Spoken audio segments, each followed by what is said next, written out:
Bienvenue sur Sans Patate. Vous êtes nombreux à m'avoir demandé une mise à jour sur l'action Facebook.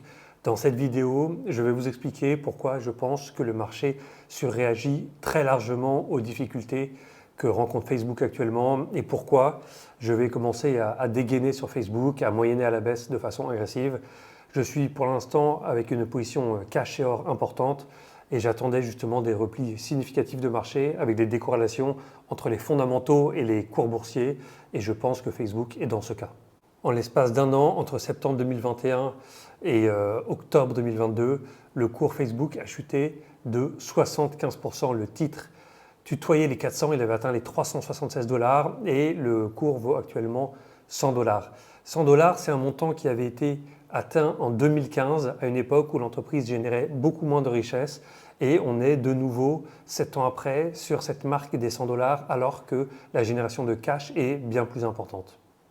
Pour comprendre ce sentiment très négatif sur Facebook, il faut regarder tout d'abord l'évolution du chiffre d'affaires. Le graphique qui s'affiche de Bloomberg montre la croissance du chiffre d'affaires en pourcentage d'une année sur l'autre.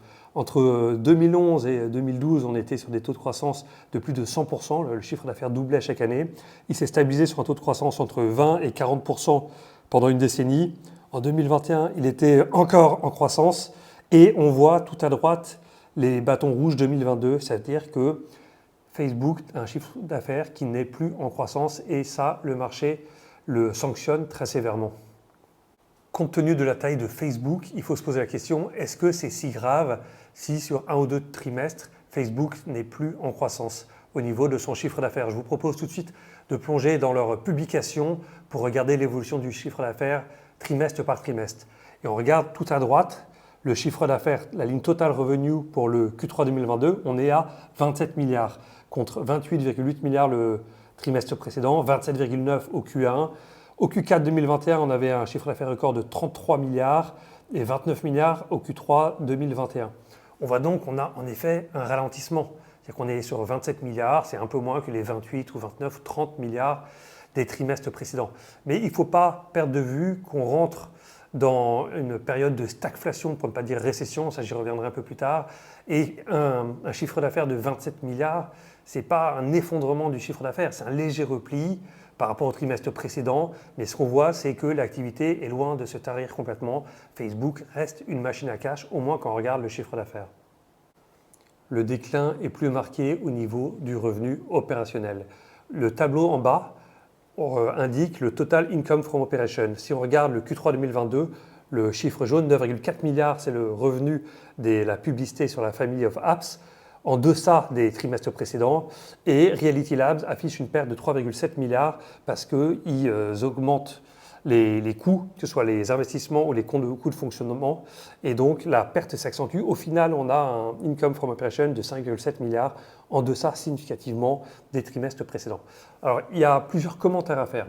Pour le revenu de Family of Apps, il y a plusieurs effets. Premièrement, un effet change important puisque Facebook consolide ses résultats en dollars et que de nombreux pays ont des revenus dans des monnaies qui se sont dépréciées par rapport au dollar. En plus de ça, ils ont leurs dépenses courantes qui sont en dollars, donc par effet macroéconomique, il y a une perte de rentabilité et ils n'ont pas vraiment de prise là-dessus. Et un deuxième effet, c'est qu'on rentre quand même dans une période d'inflation, pour ne pas dire de stagflation. Il y a beaucoup de secteurs de l'économie, et c'est bien documenté dans leur publication, qui dépensent moins en publicité. On pense tout ce qui est services financiers, tout ce qui est voyage, tout ce qui est loisirs.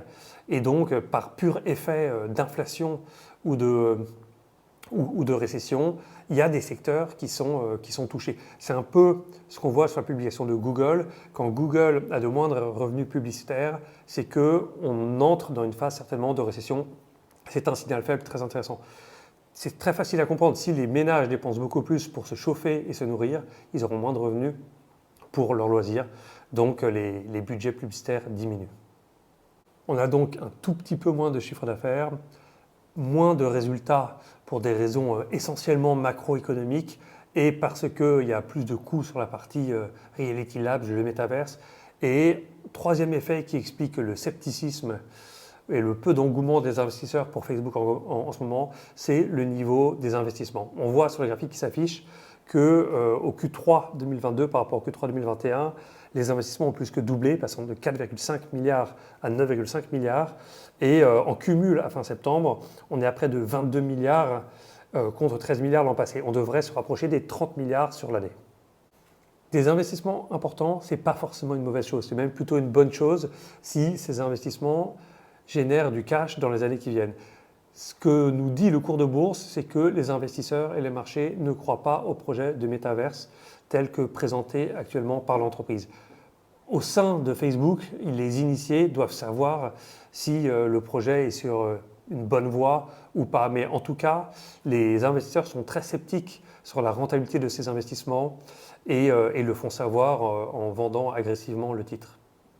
Je vais vous expliquer pourquoi je ne suis pas inquiet par les perspectives de Facebook dans les années qui viennent.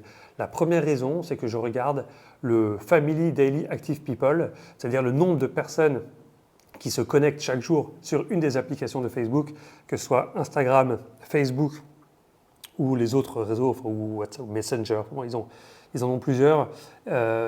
Et on voit que c'est un chiffre qui se tient bien. On est à 2,9 milliards, soit à peu près la moitié de l'humanité. Et encore, je ne prends pas en compte les personnes trop jeunes, contre 2,5 Q3 2021. Enfin bon, ce graphe montre qu'on a une très bonne tenue des personnes qui se connectent sur Facebook et ça va dans le sens de la bonne tenue du chiffre d'affaires qui n'est affecté qu'à la marge par les difficultés économiques du moment. Quand on regarde le chiffre d'affaires par géographie, on voit que c'est l'Europe qui est en déclin principal puisque les États-Unis se tiennent, l'Asie-Pacifique se tient et le reste du monde aussi. En Europe, on a une inflation de près de 10%, on a une crise énergétique et donc encore une fois, tous les consommateurs vont allouer leur budget aux fonctions nécessaires, se chauffer, se nourrir, se déplacer et donc les budgets loisirs ou autres sont moindres. Et c'est ce qu'on voit sur Facebook en Europe. Il y a beaucoup de secteurs qui faisaient la publicité qui ne pourront plus se le permettre. Donc, ce n'est pas que Facebook va fondamentalement mal, c'est qu'on est dans un contexte macroéconomique qui ne va pas être favorable et des entreprises comme Facebook ou Google nous confirment ou nous annoncent la récession à venir.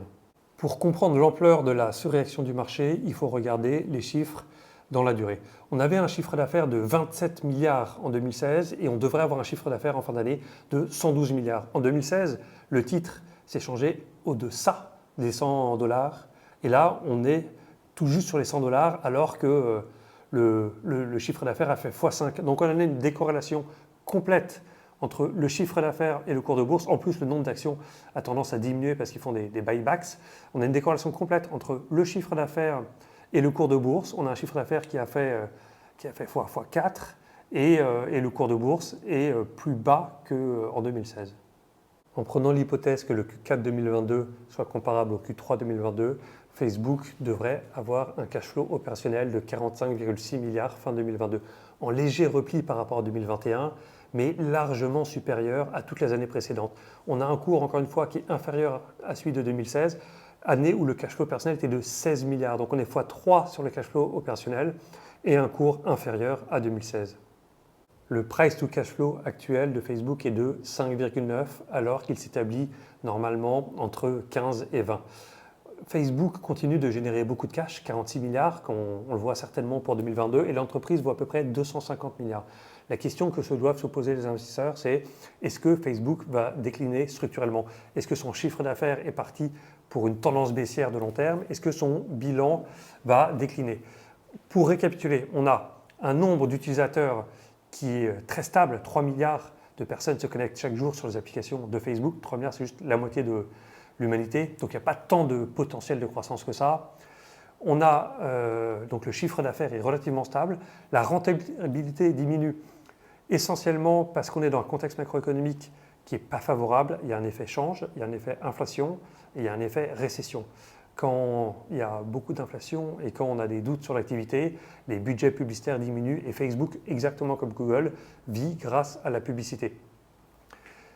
Même si Facebook arrêtait de croître et même si les 15 milliards investis dans le métaverse étaient investis en perte, le cours actuel est complètement décorrélé des fondamentaux. On voit que l'entreprise est valorisée comme en 2015 alors qu'elle fait 5 fois le chiffre d'affaires et 3 fois le cash flow opérationnel.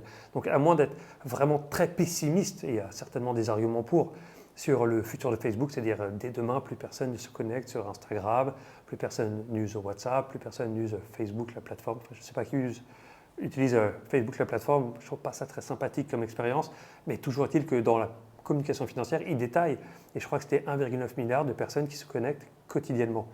Donc, tant qu'il y a des personnes qui se connectent et tant qu'il y a de la génération de chiffre d'affaires, je ne suis pas très inquiet pour Facebook. Ça peut descendre plus bas, évidemment. Ça peut prendre du temps pour remonter, certainement. Mais moi, j'ai investi dans des entreprises qui ont des bilans solides en période de récession et qui sont des machines à cash. 45 milliards de cash pour une entreprise de cash flow personnel qui vaut 250 milliards, c'est un bon ratio. Même si le métaverse est un échec flagrant, ce qui n'est pas certain, et ils font un write-off des 15 milliards d'investissements sur le métaverse, je pense que Facebook reste très peu valorisé. Je vais moyenner à la baisse et je pense que je vais, si le cours reste dans les 100, peut-être attendre que ça rebaisse un peu, mais je vais commencer à prendre une position importante sur Facebook. Et vous pourrez me dire, on pourra commenter cet investissement ensemble dans quelques mois parce que ça continue de baisser. J'aurai pris ma position et on pourra revenir dessus.